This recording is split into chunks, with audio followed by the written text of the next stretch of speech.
मैं पूरी ईमानदारी से एक बात कहना चाहता हूं, जब ये देश आजाद हुआ 1947 में तो 567 रियासतें थी।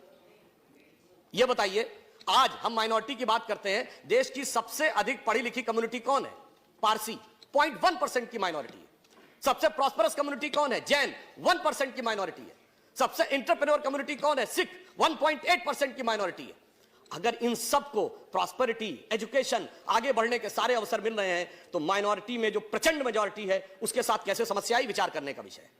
और जब देश आजाद हुआ, बताइए, कोई बौद्ध रियासत थी? नहीं। कोई क्रिश्चियन रियासत थी? नहीं। कोई पारसी रियासत थी? नहीं। एक महाराजा पटियाला को छोड़ दे तो सिख रियासतें भी नहीं थी, मगर लाइन लगा के मुस्लिम रियासतें थी। नवाब पटौदी, नवाब रामपुर, नवाब भोपाल, नवाब लखनऊ, हैदराबाद निजाम, जूनागढ़ के नवाब। फिर ऐसे हालात क्यों हो गए कि आज बाकी सब पढ़ाई लिखाई में आगे और बाकी सारी चीजों में आगे और एक ही वर्ग पीछे होता चला गया? मुझे लगता है इसमें दोष इसका भी है कि ये जो सियासत की गई ना, अदावत की और मोहब्बत की।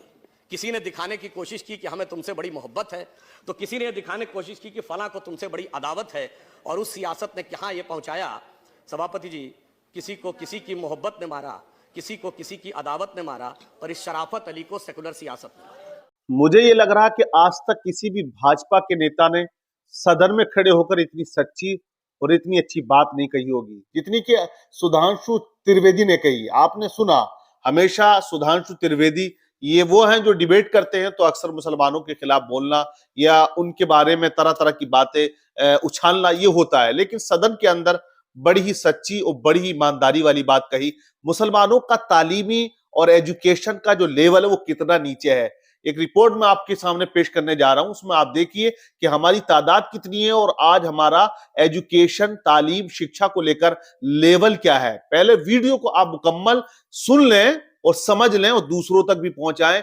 वीडियो को लाइक करें ताकि यूट्यूब दूसरों तक हमारी वीडियो पहुंचाए और हमारे मुसलमानों के अंदर एक बात जो है आ जाए समझ में कि हमें सबसे ज्यादा तालीमी मैदान में आगे बढ़ना है। वीडियो को आखिर तक देखें और फिर इंशाल्लाह थोड़ी सी डिस्कस मैं आपसे करूंगा। इकरा कुरान का सबसे पहला वर्ड, इसका मतलब होता है पढ़ो, लेकिन अफसोस की बात है कि मुसलमान पढ़ाई से कहीं दूर जा चुका है। इंडिया की बात करें तो इंडिया में दुनिया की तीसरी सबसे बड़ी मुस्लिम पॉपुलेशन रहती है। अब अगर उनका लिटरेसी रेट देखा जाए तो 42.7% ऐसे मुस्लिम हैं जो इलिटरेट हैं, ना उन्हें पढ़ना आता है और ना ही लिखना। इसके अलावा जो बाकी माइनॉरिटीज हैं जैसे क्रिश्चियन, बौद्धिस्ट, जैन, ये सब मुस्लिम के कंपैरिजन में बहुत कम है, जबकि लिटरेसी के मामले में कहीं आगे, जिसमें जैन 13.57% अनपढ़ हैं, क्रिश्चियन 25.65%, सिख 32.49%, बौद्ध 28.16% इलिटरेट हैं, यानी अनपढ़ हैं। और इसमें भी अगर जेंडर वाइज देखेंगे तो मुस्लिम कम्युनिटी में फीमेल सबसे ज्यादा 48.1% इलिटरेट है और सबसे कम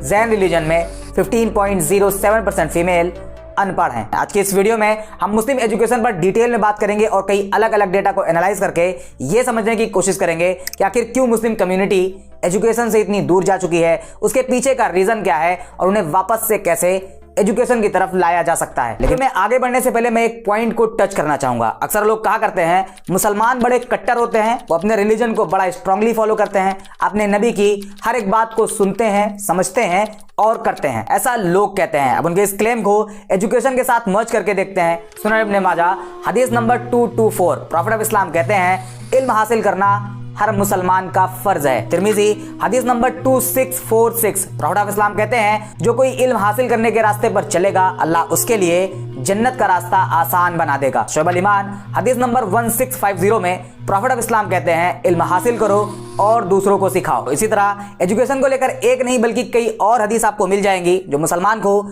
एजुकेशन के लिए इनकरेज करती है। बावजूद इसके 42.7% मुस्लिम अनपढ़ हैं। ऐसे में वो क्लेम मुस्लिम अपने रिलीजन को स्ट्रांगली फॉलो करते हैं और अपने नबी की सारी बातें मानते हैं, ये बात एजुकेशन के मामले में मुसलमानों के साथ फिट नहीं बैठती है। अब आते हैं टॉपिक पर और सबसे पहले समझते हैं कि एजुकेशन है क्या। और इसे मैं आपको शॉर्ट में बताऊं तो एजुकेशन एक ऐसा वेपन है जिसकी मदद से आप खुद की पोटेंशियल को ज्यादा से ज्यादा इस्तेमाल कर सकते हो।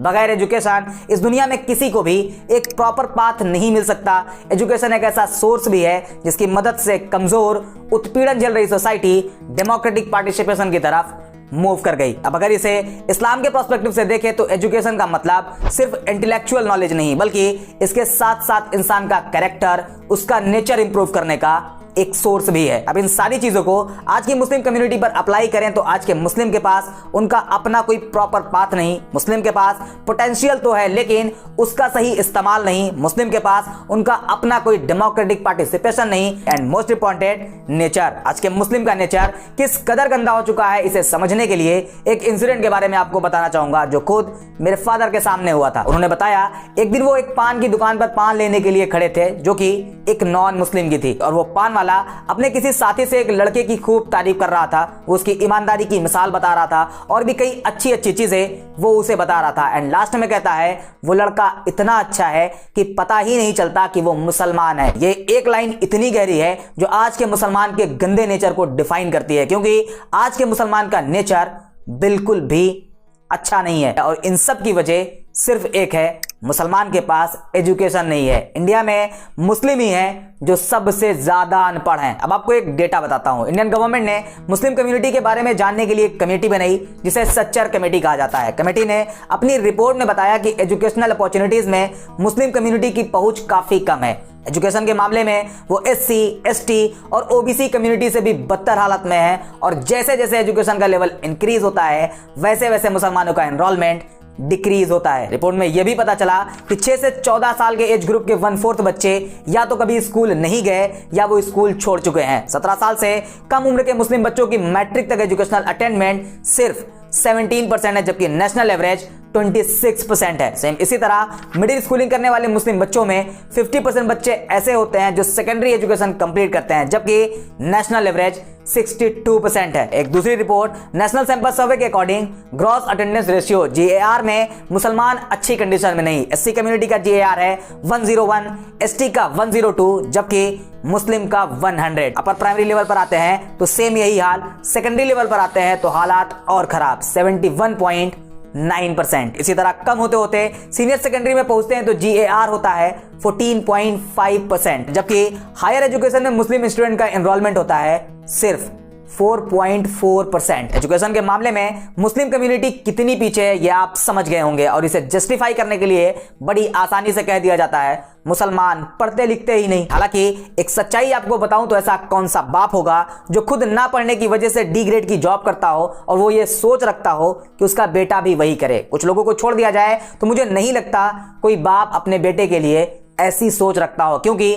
बाप हमेशा यही सोचता है बेटा पढ़ लिख के सुकून की जिंदगी गुजारे। ये उनकी सोच है, जबकि रियलिटी ये है कि बेटा पढ़ता ही नहीं, जबकि रियलिटी ये है कि बाप पढ़ा ही नहीं पाता क्योंकि फाइनेंशियली कमजोर है, जबकि रियलिटी ये है कि वो पढ़े कहां, स्कूल कॉलेज भी तो नहीं है, और यही सच है। ऐसे में यह समझना जरूरी हो जाता है कि आखिर मुसलमानों ने मुसलमानों के एजुकेशन के लिए किया क्या है, और इसे समझने के लिए हम थोड़ा सा पीछे चलेंगे। एक बड़ी फेमस कहावत है, सोना चांदी पैसा दान में देने से कहीं बेहतर है कि आप उसे ज्ञान दे दीजिए। अरब से इस्लाम निकलता है और तेजी से पूरी दुनिया में फैलना शुरू होता है, साथ ही साथ इंडिया में भी पहुंचता है। मुस्लिम रूलर इंडिया को अपने कंट्रोल में ले लेते हैं और मुसलमानों के एजुकेशन के लिए कुरान और हदीस पर बेस्ड एक नए एजुकेशन सिस्टम की शुरुआत करते हैं, जिसे बेसिकली इस्लामिक एजुकेशन कहा जाता है। मकतब बनवाते हैं, मदरसे बनवाते हैं, मस्जिदें बनती हैं, और इस तरह भारत में मुसलमानों के एजुकेशन की शुरुआत होती है। मुगल पीरियड से पहले फिरोज शाह तुगलक और सुल्तान सिकंदर मुसलमानों के एजुकेशन के लिए अच्छा काम करते हैं। हालांकि अब तक मुस्लिम के लिए एजुकेशन का मतलब सिर्फ इस्लामिक एजुकेशन ही होता है। अब आता है मुगल पीरियड। बादशाह अकबर और बादशाह औरंगजेब मुस्लिम एजुकेशन को एक नया शेप देते हैं और इस्लामिक एजुकेशन सिस्टम को सेक्युलर एजुकेशन में बदल देते हैं। औरंगजेब अनगिनत स्कूल और कॉलेज बनवाते हैं, एक फेमस मदरसा फरंगी महल भी बनता है। और इसी बीच 1707 में बादशाह औरंगजेब की मौत के बाद मुगल एम्पायर का डाउनफॉल शुरू होता है। साथ ही साथ मुस्लिम एजुकेशन भी तेजी से नीचे की तरफ जाती है। पैसे की कमी की वजह से कई कॉलेज बंद हो जाते हैं। हालांकि एजुकेशन सिस्टम सेक्युलर जरूर था, लेकिन अभी भी मैक्सिमम मुस्लिम इस्लामिक एजुकेशन को ही ज्यादा प्रेफर करते थे। मुगल एम्पायर कमजोर होता गया और 1757 में इंडिया ब्रिटिश क्राउन के कंट्रोल में चला जाता है। साथ ही साथ मुसलमानों का एजुकेशन सिस्टम भी अंग्रेज कंट्रोल करना शुरू कर देते हैं, और यहाँ पर जो मुस्लिम लीडर्स होते हैं वो ब्रिटिश एजुकेशनल पॉलिसीज को अपने रिलीजन और अपने कल्चर के लिए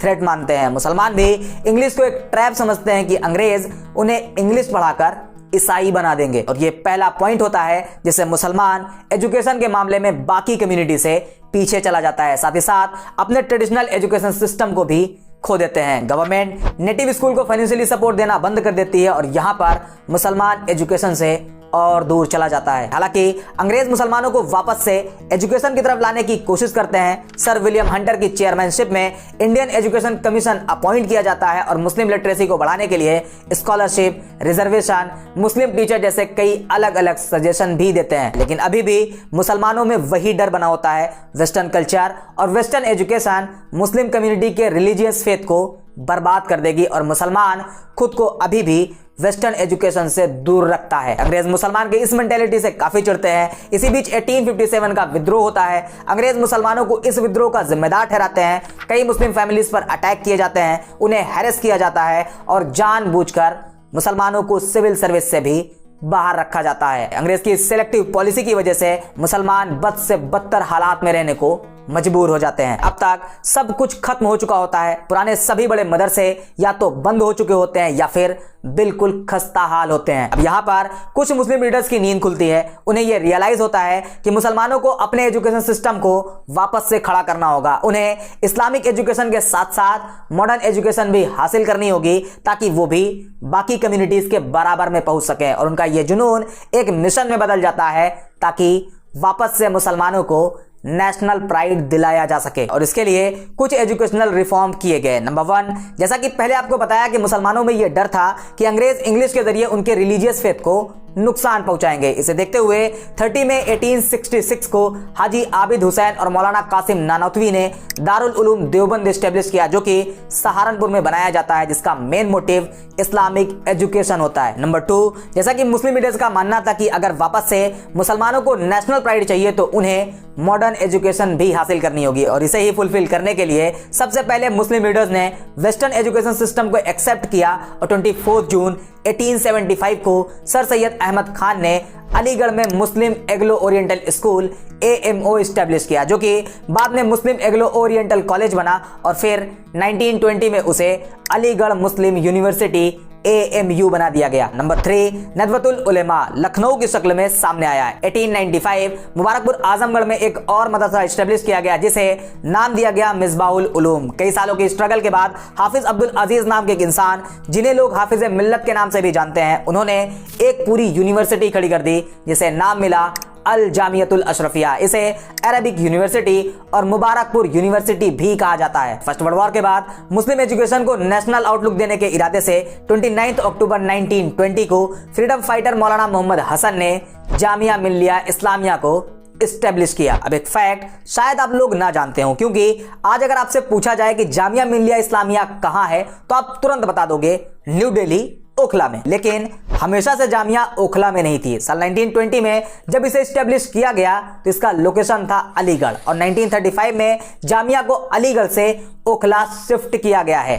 टॉपिक पर वापस आते हैं। आजादी से पहले ये वो काम हुए थे जिससे मुस्लिम एजुकेशन को एक पाथ मिला था। उनके पास ऑप्शन थे कि वो कैसी एजुकेशन चाहते हैं। लेकिन प्रॉब्लम ये रही कि इंडिया में जितनी मुस्लिम पॉपुलेशन थी उसके हिसाब से अभी भी उनके पास स्कूल या कॉलेज नहीं थे। AMU बनी, जामिया मुसलमानों के लिए एक दरवाजा बनकर खुला, लेकिन अभी भी मुस्लिम कम्युनिटी के पास इनफ एजुकेशनल रिसोर्सेज मौजूद नहीं थे। मुसलमानों की लिटरेसी रेट के इतने खराब होने का ये एक बड़ा रीजन होता है। अब आता है 1947, भारत आजाद होता है। साथ ही साथ भारत के 2 टुकड़े भी होते हैं जिसमें एक अलग देश पाकिस्तान बनता है। मुसलमान बड़ी तादाद में पाकिस्तान चले जाते हैं। हालांकि एक बड़ी मुस्लिम पॉपुलेशन इंडिया को ही अपना देश, अपने बाप दादाओं की जमीन मानती है। लेकिन इस पार्टीशन की वजह से मुस्लिम एजुकेशन को बड़ा झटका लगता है। मुस्लिम के नेशनल प्राइड को लेकर जिस मिशन की शुरुआत हुई थी वो थम जाता है। आज की बात करें तो पूरे इंडिया में क्रिश्चियन कम्युनिटी के स्कूल और कॉलेज भरे पड़े हैं। उनका अपना एक एजुकेशनल स्टैंडर्ड बना हुआ है।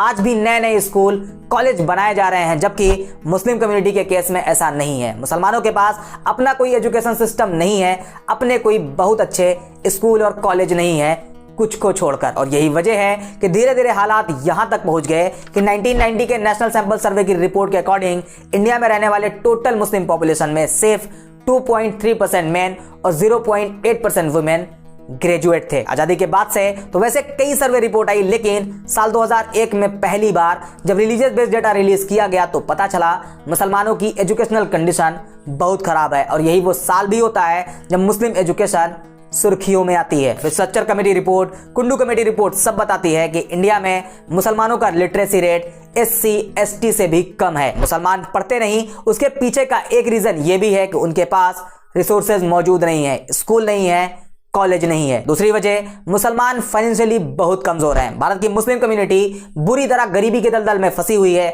देश का हर तीसरा मुसलमान गरीब है। इंडियन मुस्लिम का जो पॉवर्टी रेट है वो है 31%, जबकि ऑल ओवर इंडिया का 26%, और यह आंकड़ा भी कोविड के पहले का है। ऐसे में इकोनॉमिकली कमजोर मुस्लिम कम्युनिटी के पास इतने पैसे ही नहीं है कि वो अपने बच्चों को पढ़ा सकें। इसके अलावा कई और रीजन है जो मुस्लिम को एजुकेशन से कहीं दूर ले जा रहे हैं। जैसे कभी मुस्लिम गर्ल्स को हिजाब के नाम पर क्लास से बाहर कर दिया जाता है, तो कभी नमाज के नाम पर बवाल काटा जाता है। अब सवाल ये, आखिर मुसलमान वापस से एजुकेशन की तरफ कैसे आएंगे? तो इसका जवाब बड़ा सिंपल है। मुस्लिम कम्युनिटी और गवर्नमेंट ऑफ इंडिया को मिलकर काम करना होगा। मुस्लिम कम्युनिटी को वापस से उसे 1850 वाले नेशनल प्राइड मिशन को एक्टिवेट करना होगा। स्कूल कॉलेज खोलने पड़ेंगे, AMU जामिया जैसी और भी यूनिवर्सिटीज बनानी होगी। अब यहां पर सवाल आ सकता है कि अभी खुद ही मैंने बताया कि मुसलमानों की फाइनेंशियल कंडीशन अच्छी नहीं, तो वो स्कूल कहां से बनाएंगे? तो इसका जवाब है वली रहमानी। ये जो बिल्डिंग आप देख रहे हो, ये एक स्कूल बन रहा है जिसे वली रहमानी नाम का एक लड़का बनवा रहा है। वली रहमानी उम्मीद एकेडमी नाम से एक ऑर्गेनाइजेशन बनाते हैं और स्कूल बनाने की सोचते हैं, लेकिन फिर वही पैसा कहां से आएगा? पहले तो वो खुद लोगों से मिलते हैं, स्कूल के नाम पर फंड लेना शुरू करते हैं, कुछ पैसे हो जाने के बाद काम शुरू करते हैं और फिर उसी बिल्डिंग की छत पर खड़े होकर एक वीडियो रिलीज करते हैं और पूरे हिंदुस्तान की 200 मिलियन पॉपुलेशन में से सिर्फ 10 लाख लोगों से 100 रुपए डोनेट करने की रिक्वेस्ट करते हैं और अपना एक प्लान लोगों के सामने रखते हैं और देखते ही देखते पूरे इंडिया से तगड़ा फाइनेंशियल सपोर्ट मिलता है। इसी तरह बाकी एरियाज में भी सिर्फ 100 रुपए के डोनेशन से और भी स्कूल कॉलेज बनाए जा सकते हैं। बस करना यह होगा कि वली रहमानी की तरह कुछ लोगों को सामने आना होगा, एक स्ट्रॉन्ग विजन के साथ अपना प्लान लोगों के सामने रखना होगा। वीडियो में आपने देखा कि मुसलमानों के क्या हालात है तालीम को लेकर, एजुकेशन को लेकर, तो हम ज्यादा पिछड़ गए, पीछे हट गए। उसका रीजन ये रहा कि हमने कभी दिमाग नहीं लड़ाया,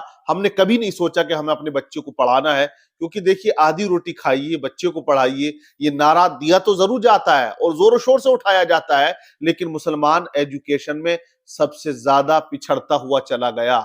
तो इसलिए मेरे भाइयों, हमें जरूरत इस बात की है कि वो मजहब, वो रिलीजियन कि जो सबसे पहले हमें पढ़ने का हुक्म देता है, इक़रा बिस्मि रब्बिकल लज़ी खलक़, पढ़िए अपने रब के नाम से जिसने तुमको पैदा किया है। तो पढ़ने का हुक्म इस्लाम ने सबसे पहले दिया। कुरान पाक में सबसे पहले नाजिल होने वाली आयत करीमा में पढ़ने का हुक्म दिया जाता है। आज वही कौम सबसे ज्यादा पिछड़ गई है, सबसे ज्यादा पीछे है, जिस कौम को सबसे ज्यादा आगे होना चाहिए था। बहरहाल आपकी क्या राय है, कमेंट्स करके बताइएगा। वीडियो को शेयर करें, लाइक जरूर कर दें। पहली बार आए चैनल पे, जरूर हमारे चैनल को आप सब्सक्राइब कर लें।